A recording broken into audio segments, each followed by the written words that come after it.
Hi friends, ఈరోజు మనం పుదీనా చట్నీ ఎలా చేసుకోవాలనేది చూడబోతున్నాం. హెల్త్కి కూడా చాలా చాలా మంచిది ఈ పుదీనా అనేది. అలానే ఇప్పుడు మనం ఎలా చేసుకోవాలో చూద్దాం. ప్రాసెస్ అంతా కూడా చూసేసి మీరు కూడా ట్రై చేయండి. అన్నంలోకి, దోశలోకి, అలానే ఇడ్లీలోకి చాలా చాలా బాగుంటుంది అనమాట.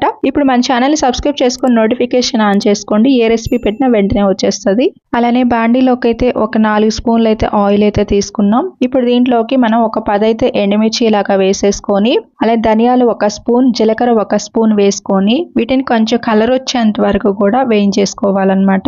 ఇప్పుడు చూస్తున్నారు కదా, మనకైతే వేగిపోయాయి. ఇవి మొత్తం కూడా జార్లోకి ఇలాగా తీసేసుకొని కొంచెం సేపు ఆరనివ్వాలి వీటిని. ఇవి ఆరేలోపు నెక్స్ట్ చూద్దాం. ఇప్పుడు దీంట్లోకి పుదీనా వేసేసుకున్నాం. పుదీనా అయితే ఒక 100 గ్రాములు అయితే తీసుకున్నాం. ఇలా ఎండబెట్టుకున్నది. పుదీనా తెచ్చుకున్న తర్వాత నీట్గా కడిగేసుకొని ఫ్యాన్ కిందే ఆరబెట్టేసుకున్నామంటే బాగా ఎండిపోతుంది. ఇలా ఎండింది మనం 100 గ్రాములు అయితే తీసుకున్నాం. ఇప్పుడు ఇలాగా వేగింది తీసుకొని పక్కన పెట్టేసుకోవాలి. ఒక 4 నిమిషాల పాటు వేయించుకుంటే సరిపోతుంది. ఇప్పుడు ఈ జార్లోకి నిమ్మకాయ పెద్ద సైజ్ అంతా చింతపండు, 2 స్పూన్లు దీంట్లోకి బెల్లం, ఒక 8 చిన్నుల్లిపాయలు కూడా వేసేసుకొని తగినంత ఉప్పు వేసుకొని ఒక్కసారి మిక్సీ పట్టుకుంటే ఇలాగా తయారైపోతుంది.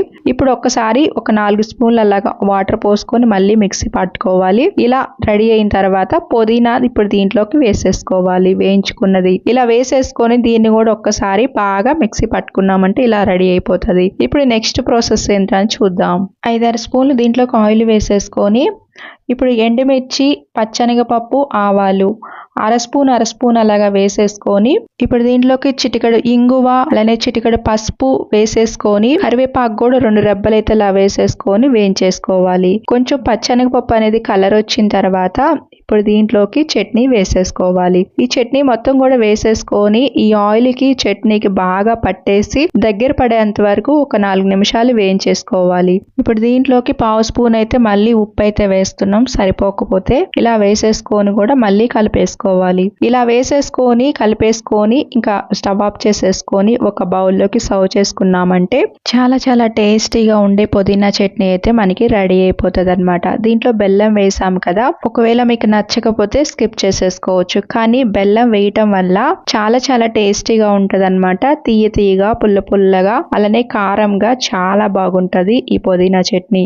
ఇలా అన్నంలోకి వేసేసుకొని ఇలా నెయ్యి వేసేసుకొని కలుపుకున్నామంటే చాలా చాలా బాగుంటది అనమాట. అప్పటికప్పుడే మేము ఇలాగా కలిపేసుకొని తిన్నామన్నమాట. మాకు చాలా చాలా బాగా నచ్చింది. ఎప్పుడు మేము తయారు చేసుకునే పుదీనా చట్నీ అనేది ఇలా ఉంటది. చాలా చాలా బాగుంటది. మీరు కూడా ఖచ్చితంగా ఈ ప్రాసెస్ లోనే ట్రై చేయండి. ఇంతకు ముందు ఎప్పుడు ట్రై చేయకపోతే. అలానే బెల్లం వేసి ట్రై చేయండి, మీకు బాగా నచ్చుతుంది. ఒక్కసారి మీరు టేస్ట్ చేశారంటే మీకు ఇంకా మళ్ళీ వదలరు అనమాట. అలానే ఇది టిఫిన్ లోకి అయితే ఇంకా బాగుంటది. ఖచ్చితంగా ట్రై చేయండి. అలానే మన ఛానల్ ని సబ్స్క్రైబ్ చేసుకొని ఫాలో అవుతుండండి. ఇంకా రెసిపీస్ వస్తూ ఉంటాయి.